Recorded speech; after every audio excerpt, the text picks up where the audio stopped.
बोले गोपाल कृष्ण भगवान की जय। पुरुषोत्तम भगवान की जय। माता पिता गुरुदेव की जय। अधिक मास पुरुषोत्तम मास में आज हम 19वें दिन की कथा को श्रवण कर रहे हैं। भगवान के यहाँ दीप प्रज्वलित करें, नैवेद्य तुलसी दल सहित अर्पण करें, संकल्प की सुपारी अपने पास रखें। बोलिए पुरुषोत्तम भगवान की जय। चैनल को सब्सक्राइब करें, कर दिया है तो धन्यवाद, औरों को भी प्रेरित करें।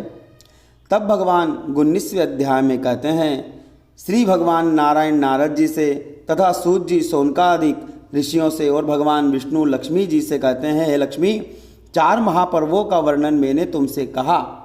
अब मैं 5वां महापर्व पुरुषोत्तम मास की 12वीं महापर्व के महात्म्य का वर्णन तुमसे कहता हूँ। यह महापर्व सभी महापर्वों से विशेष महत्वपूर्ण है।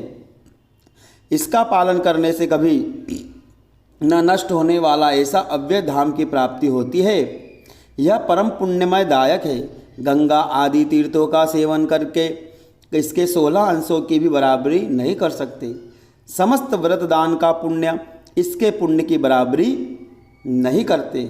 एकादशी को उपवास करके द्वादशी के दिन आंवले के वृक्ष के नीचे जो मनुष्य अपने पितरों का पिंडदान व तर्पण करते हैं, ऐसे मनुष्य को अनेक तीर्थों में स्नान करने का और अनेक यज्ञों के पुण्य की प्राप्ति होती है तथा इसी पुण्य के प्रभाव से पितृलोक में पितर को तृप्ति होती है। वे स्वर्ग के अधिकारी हो जाते हैं। द्वादशी के दिन जो भी मनुष्य अपनी शक्ति के अनुसार दक्षिणा सहित अन्नदान, तुलसी पत्र रखकर संकल्प के द्वारा ब्राह्मण को दान करते हैं, उनको अक्षय पुण्य की प्राप्ति होती है। तर्पण करने से वह जल अमृत के समान होकर पितरों को प्राप्त होता है। अन्न के सहित भूमि का दान करने से 8 कल्प तक वैकुंठ वास का पुण्य मिलता है तथा सर्व लक्षण युक्त दुग्धवती गाय का दान करने से समस्त पितरों का उद्धार होकर वे वैकुंठ में निवास करते हैं। विद्या दान करने से मोक्ष की प्राप्ति होती है। साधारण प्रत्येक मास की द्वादशी की अपेक्षा पुरुषोत्तम मास की द्वादशी महान पुण्यदायक होती है।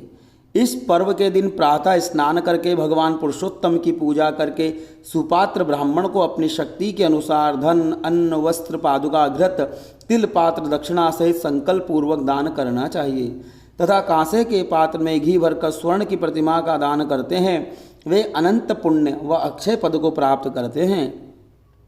पुरुषोत्तम मास की द्वादशी को घृत का दान करने का बड़ा महत्व है। भैंस के घी से गाय का घी अधिक पुण्यदाय होता है। यदि गाय का घी अप्राप्त हो तो भैंस का घी दान करना ही श्रेष्ठ है।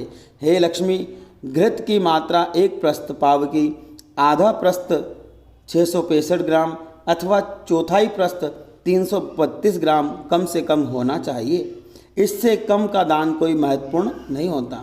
हे लक्ष्मी, जितनी घृत दान की महिमा है उतना ही अन्नदान और जलदान का महत्म है। देवताओं में पुरुषोत्तम देव के समान कोई दूसरा देवता नहीं है।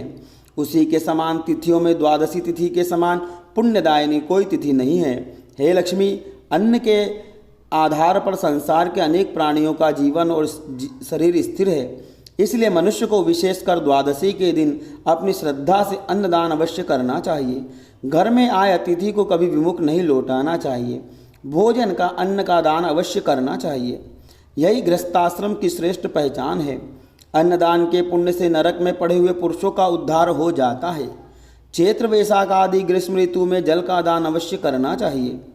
पौष व माघ मास व हेमंत शिशिर ऋतु में ठंड से बचाने के लिए काष्ठ सूखी लकड़ी का दान करना चाहिए, परंतु अन्नदान हमेशा करते रहना चाहिए, क्योंकि अन्न के द्वारा शरीर का पोषण होता है और नित्य प्रति की आवश्यकता का पूरक अन्न ही है।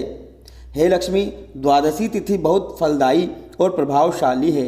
इस द्वादशी तिथि के प्रभाव से राजा अम्बरीश ने महाप्रतापी और महाक्रोधी दुर्वासा ऋषि के घमंड को नष्ट कर दिया था। यह सारे संसार में इतिहास प्रसिद्ध है। हे लक्ष्मी, सत्पात्र को दिया हुआ दान सार्थक और पुण्य को देने वाला है। वही कुपात्र को दिया हुआ दान अधोगति और नरक को देने वाला होता है। जैसे शरीर प्राण के बिना व्यर्थ है, विद्वान के बिना सभा व्यर्थ है, दीपक बिना घर व्यर्थ है, फल के बिना वृक्ष व्यर्थ है, जल के बिना कुआं व्यर्थ है, राजा के बिना नगरी व्यर्थ है, नासिका बिना मुख व्यर्थ है, पुत्र के बिना वंश व्यर्थ है, दृष्टि के बिना आँख व्यर्थ है, वेदांत ज्ञान बिना पंडित व्यर्थ है। इसी प्रकार सत्पात्र के बिना दान देना व्यर्थ होता है। हे लक्ष्मी, सत्पात्र वह कहलाता है जो सात्विक प्रकृति वाला, ज्ञानी और भगवान में आस्था रखने वाला, दुष्कर्म और पाप आचरण से दूर रहने वाला, मांस मदिरा का सेवन नहीं करने वाला, दूसरों को शुभ आचरण, अच्छा कर्म और ज्ञान की राह का मार्ग दिखावे, वही मनुष्य सत्पात्र कहलाता है। हे लक्ष्मी, कृष्ण पक्ष और शुक्ल पक्ष दोनों की द्वादशी समान फल देने वाली है, इसमें कोई भेद नहीं।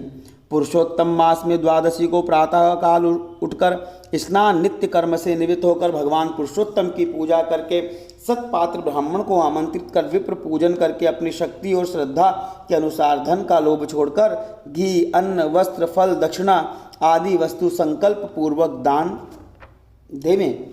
हे लक्ष्मी, काशी, कांची, मथुरा, द्वारिका, हरिद्वार, उज्जैन, अयोध्या ये सब नगरी पुण्यदायक मानी गई हैं, परंतु द्वादशी तिथि के पुण्य की बराबरी इनका भी पुण्य नहीं है।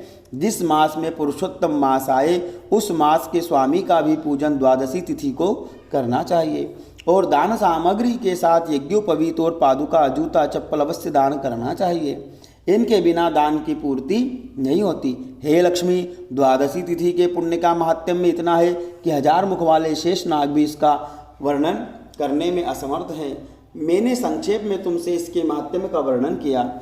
इस पुण्य कर्म के द्वारा मनुष्य अपने पूर्वजों का उद्धार करते हुए सांसारिक सुखों को भोग कर मृत्यु के बाद अनंत पद अर्थात मोक्ष को प्राप्त होता है, जहाँ जाने पर मनुष्य को 64 योनियों का भ्रमण, संसार के आवागमन से मुक्ति प्राप्त होती है। बोले गोपाल कृष्ण भगवान की जय।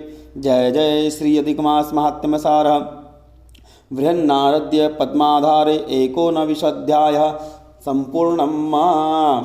ये हमने अध्याय की कथा सुनी, 19वें अध्याय की। चैनल को सब्सक्राइब करें, संकल्प की सुपारी भगवान को अर्पण करें। आगे हम 20वें दिन की कथा को कल श्रवण करेंगे। जय श्री कृष्ण। बोले पुरुषोत्तम भगवान की जय।